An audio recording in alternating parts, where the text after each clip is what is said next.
faire les barbes, il faut être avant tout coiffeur pour homme.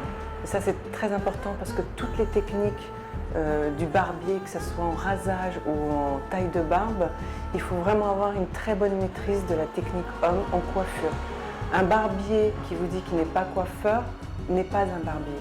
C'est pas possible. Moi, ce qui me gêne par rapport à la forme de votre visage, c'est ça. Ça me gêne et ça me gêne.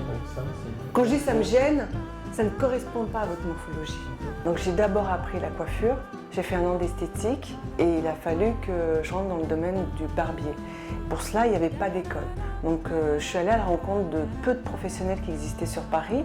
Donc il y a eu 2 personnes vraiment importantes durant mon parcours. C'est un monsieur donc, qui s'appelle Jean-Louis Bourrasso qui m'a vraiment indiqué et donné aussi l'amour de ce métier, toutes les techniques pour pouvoir être barbière. La seconde personne est un monsieur turc. C'était un salon purement homme où il n'y avait que des Turcs qui venaient se faire soit raser, soit se faire couper les cheveux. Et il m'a toujours dit, si tu arrives à raser un homme turc, tu peux raser tous les hommes de la planète. Cette technique, je l'ai mise au point il y a à peu près 3 ans. J'ai des clients qui me posent la question en me disant « Sarah, comment je peux faire sans sortir rouge de ma salle de bain ou quand je vais chez le barbier ?» Donc j'ai réfléchi et puis un jour j'étais chez mon esthéticienne et elle me projetait cette vapeur sur le visage et je me suis dit « Mais bien sûr !» Donc la vapeur permet une dilatation des pores, donc d'extraire au maximum le poil, mais surtout d'assouplir ce poil. Donc en fait, on va préparer la peau comme on peut la préparer sur un rasage traditionnel, mais en plus, on va pouvoir diffuser cette vapeur sur tout l'ensemble du visage pendant toute la durée du rasage. Votre peau elle est en train de se transformer un petit peu, les pores sont en train de se dilater, le poil est en train de s'assouplir. Donc là, je vais venir raser délicatement, toujours. À partir du moment où la peau est très bien préparée, d'autant plus avec de la vapeur, là, le coupe-chou, il glisse tout seul, donc ça évite la sensibilité de la peau. Ça permet aussi d'enlever toutes les peaux mortes et l'excédent de sébum. Pour être un bon barbier, il y a vraiment des étapes incontournables.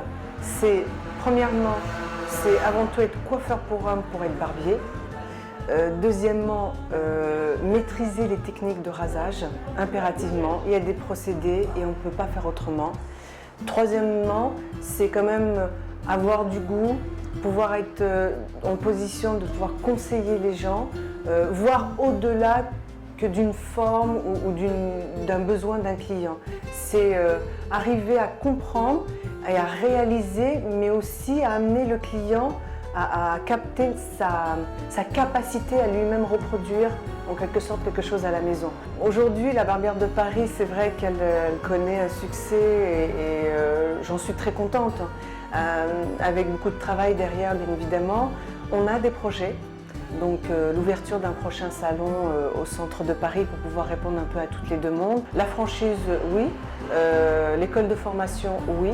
Parce qu'il y a un réel besoin et on est en position de pouvoir répondre à toute cette demande parce qu'encore une fois, la Barbière de Paris, c'est la qualité de service, la qualité d'écoute, la qualité de conseil.